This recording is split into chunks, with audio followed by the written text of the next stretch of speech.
வைகாசி விசாகத்திற்கு இத்தனை சிறப்புகளா? வாருங்கள் பார்க்கலாம். வைகாசி விசாகம் என்பது முருகக் கடவுள் அவதரித்த நாளாகும். வைகாசி திங்களில் வரும் விசாக நாள் இதுவாகும். விசாகம் 6 நட்சத்திரங்கள் ஒருங்கு கூடியதொன்று. இதனால் முருகனும் 6 முகங்களோடு திகழ்பவர் என்பது ஐதீகம். இந்நாள் சோதி நாள் எனவும் அழைக்கப்படுவதுண்டு.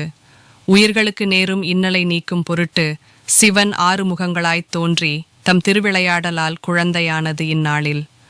மக்கள், விலங்குகள், தாவரங்கள் எல்லாம் ஓரீராகி இணைக்கப்பட்டிருக்கும் உண்மையை விளக்குதலே இந்நாளின் கருத்தாகும்.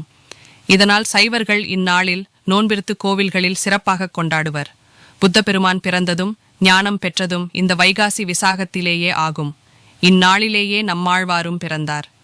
வைகாசி விசாகம் முருகப்பெருமானுக்கு உகந்த நட்சத்திரமாகும். ஏனென்றால் அன்றைய தினம்தான் அவர் அவதரித்தார். வைகாசி என்ற பெயரில் வட இந்திய புண்ணிய தலமான காசி பெயரும் வருவதால் அந்த மாதத்தில் காசிக்கு சென்று வருவது சிறப்பானதாக கருதப்படுகிறது. காசிக்கு சென்று கங்கையில் புனித நீராட முடியாதவர்கள் தங்கள் பகுதியில் உள்ள புனித தீர்த்தங்களில் நீராடுவது சிறப்பு. பஞ்சபாண்டவரில் ஒருவரான அர்ச்சுனனுக்கு இறைவன் பாசுபதம் என்னும் ஆயுதம் வழங்கியதும் இந்நாளில்தான்.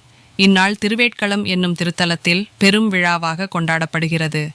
பழனி, திருச்செந்தூர், சுவாமிமலை போன்ற முருகன் திருத்தலங்களில் வைகாசி விசாகம் சிறப்பாக கொண்டாடப்படுகிறது. விசாகம் குருவிற்குரிய நட்சத்திரமாவதால் குருவிற்கு உரிய தலமான திருச்செந்தூரில் வைகாசி விசாகப் பெருவிழா 10 நாட்கள் சிறப்பாக நடைபெறுகிறது. தெற்கு திசையின் அதிபதியும் மரண தேவதையுமான ஏம தர்மராஜனுக்குரியது வைகாசி விசாகமேயாகும்.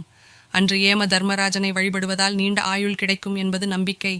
இந்திரன் வைகாசி விசாகத்தன்று சுவாமிமலை முருகனை வழிபட்டு ஆற்றல் பெற்றான்.